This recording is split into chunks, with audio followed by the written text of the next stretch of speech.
Sasa kule kwetu Central watu wote wanaenda laini moja ya kufinyilia Wanjiko. Hapa nimeona mumepanda parachichi, avocado. Nimeona ni nyingi sana hapa.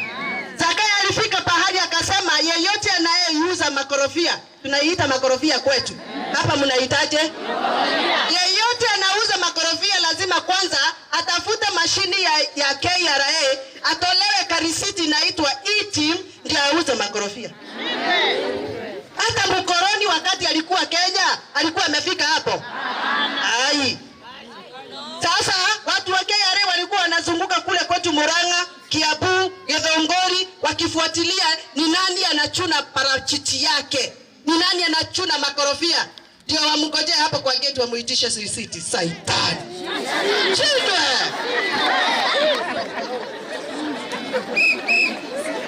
Sasa mimi nasimamia wakulima kule Githunguri. Sisi tunalima parachichi hiyo makorofia, tunalima kahawa, tunalima majani chai na tuko na maziwa tele.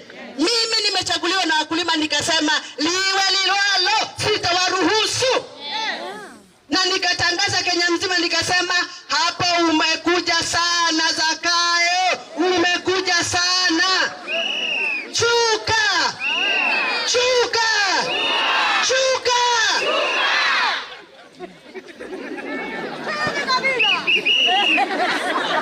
Sasa akaanza kusema ati hao Gen Z hawezi kuwa wanaenda kwa maandamano bila watu wanawalipa pesa, sijui wanasaidia, sijui wanafinya nini. Kwani mnafikiria hao watoto ambao tunaita Gen Z tuliwapeleka shule kwenda kula Githeri peke yake?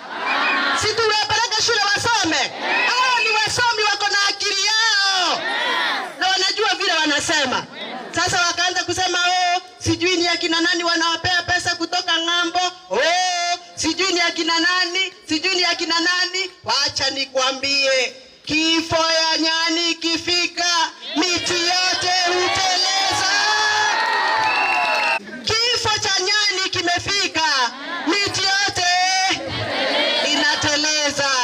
Utasema leo ni huyu, kesho ni huyu, kesho yake ni huyu. Lakini kama Mungu amesema mti wako umeanza kuteleza baba, jipange. Jipange. Sasa kwenda Rwanda, ameenda kutafuta kazi ya vijana. Si ameenda Musosi? Si ameenda Kusosi? Ati nini?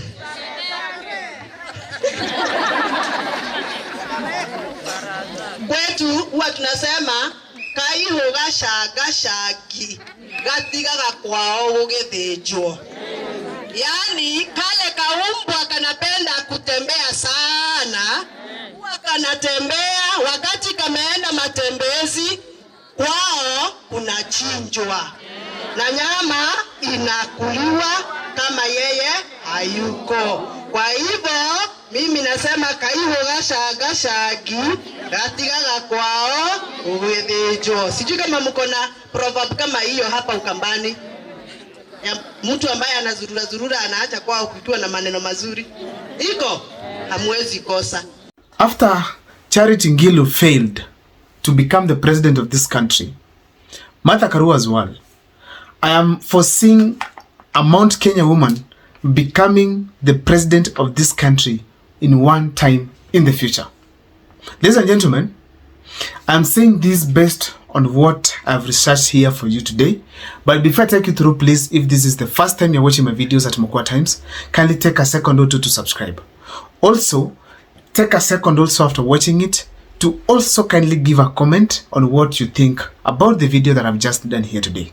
For those who need my number to interact, support the channel, or even to educate me on one or two things, now my number is always here. Feel free to contact me. Ladies and gentlemen, let me state it here categorically that the Mount Kenya people are going to produce a woman president, whether we like it or not, now or in the future. And why am I saying this? It's because of the type of scrutiny that takes place in the mountain region. If you check the way they elect their leaders, the way they kick out their leaders, you can tell that the expectations of every leader in the Mount Kenya region is to perform. So therefore, the culture they have created in most of the leaders, it is that once they get to certain positions, they need to do well. And therefore, I want to state it here that they have given us an iron lady.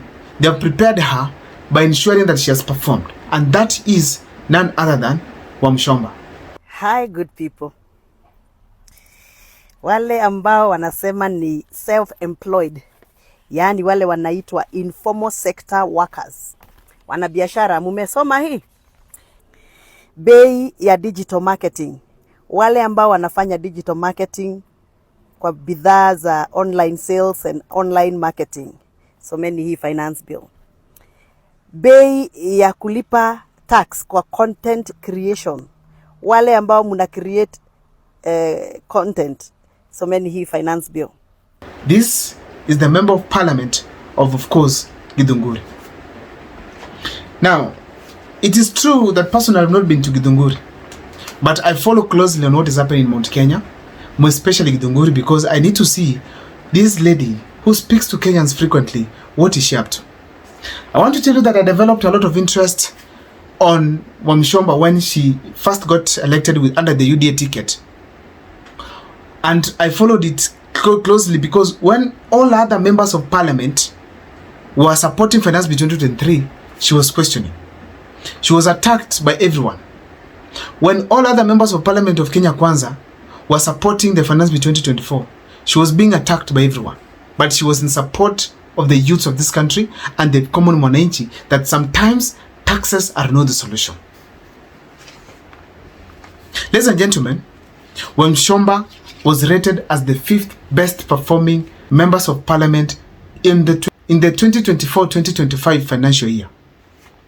So ladies and gentlemen, Wamuchomba, she's the lady to watch and the lady to support. As I've just told you, she rejected the Finance Bill 2023. That was a clear indication that she could stand with the common mwananchi. Why? The Finance Bill 2023 was rejected by about 95% of the Kenyans, majorly because of the housing levy. Also, she did not support the Finance Bill 2024, which not only from her, but also from local common Kenyans and also even the youths, to be specific, led by the Gen Z, who also said no to the Finance Bill 2024, where we saw demonstrations across the country. And in fact, she was never implicated at any point to contributing to the chaos in the country, because she was literally herself. She did the same thing in 2023 and also in Finance Bill 2024. So nobody could question her because that was her character. And when youths were getting abducted in the country, Wamuchomba was among the people who came out to shout at the rooftops that youths should not be abducted, should not get killed, some of them should not get tortured. There should be freedom of expression in the country. So Wamuchomba came out strongly to speak about this. Now, another thing that this lady has done that actually caught my attention, it's the consistency in her stand. If she hates something, she hates it. If it is not okay for Kenya mwananchi, she doesn't want it. She doesn't want it. So ladies and gentlemen, Wamuchomba, she's the lady to watch. She's the lady I feel if the Mount Kenya people are very fair, they should elevate her to become the county governor, or even elevate her later on to become the president of this country. Because if it starts from Mount Kenya, then the rest of Kenya will receive it. If the Mount Kenya people reject her, there's no way the rest of us can be able to receive her. So the fact is, the Mount Kenya people, when you guys are crafting the leadership of this country, always remember Wamuchomba exists. I'm doing this because bad leaders have literally covered the good leaders around them. Bad leaders or bad leadership has simply ensured that the good leaders on the grassroots or at the grassroots have been seriously intimidated to an extent that nobody understands whatever good they are doing. Bad leadership is not good for this country. It stops anyone good from rising. So I'm using this video to categorically point out some of these good leaders, and I'm going to do more and more videos because we want people to know some of these good leaders. When I see a lady of that caliber, I tell myself Martha Karua can peacefully retire. I tell myself Wangari Maathai, where she's sleeping right now, she can comfortably sleep. I feel that Charity Ngilu, after shelving her nationwide ambitions, she can comfortably retire. I feel strongly that the leaders who have been leading, like now Mekatilili Wamenza, can peacefully stay where they are, because there's a lady in this country who might one day change this country. Ladies and gentlemen, I'm going to show you further on this video on why Wamuchomba, she's also an iron lady as well. Number one, just to sum it up, it's the performance that she has been showing. Performing and becoming the 5th out of all the 290 politicians who are members of parliament, that was tremendous. Number two, it's the fact that she's courageous. There was nothing tough like going against Rigathi Gachagua in the finance bill 2023. The president and the entire Kenya Kwanza team literally even traveled to Githunguri to finish Wamuchomba, to betray her as a traitor, to speak ill of her, but she did not get shaken.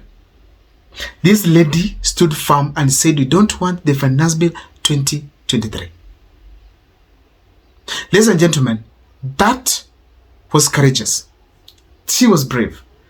It is not all politicians from Kenya Kwanza who can stand today, even if are men who are experienced, who have been in power for 5 terms plus, can stand and speak against the president. It's just Wamuchomba.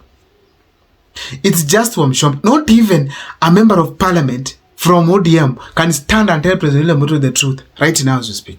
It is just Wamuchomba. And most people felt like she's finished. But she managed to revive herself from that kind of a huge attack from a contingent of male politicians. She was never defended by any woman in this country. Not even the governors who are elected in Mount Kenya. Not even the governors elected outside Mount Kenya. Not even the retired women who have been serving in the Kenyan politics. She was left to fight the war or the battle alone, by the help of the people of Githunguri. Therefore, it is ideal to recognize this lady as courageous. Also, I have to say that she's principled.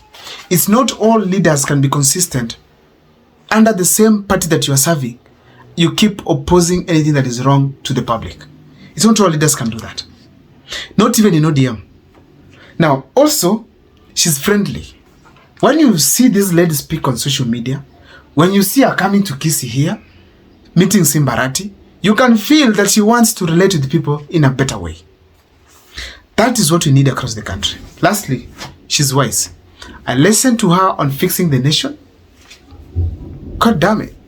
She was very smart. She spoke like a leader. That is what we encourage in leadership. If women were to be in power, then it's Wamuchomba alone who should be in power as we speak today. Why? She's the only woman whom I can say she has been playing right until today. I don't know what you think about other women, but on the comment section, share with me your opinion about Wamuchomba, please. See you next time for more videos. My name is Abel Mokwa.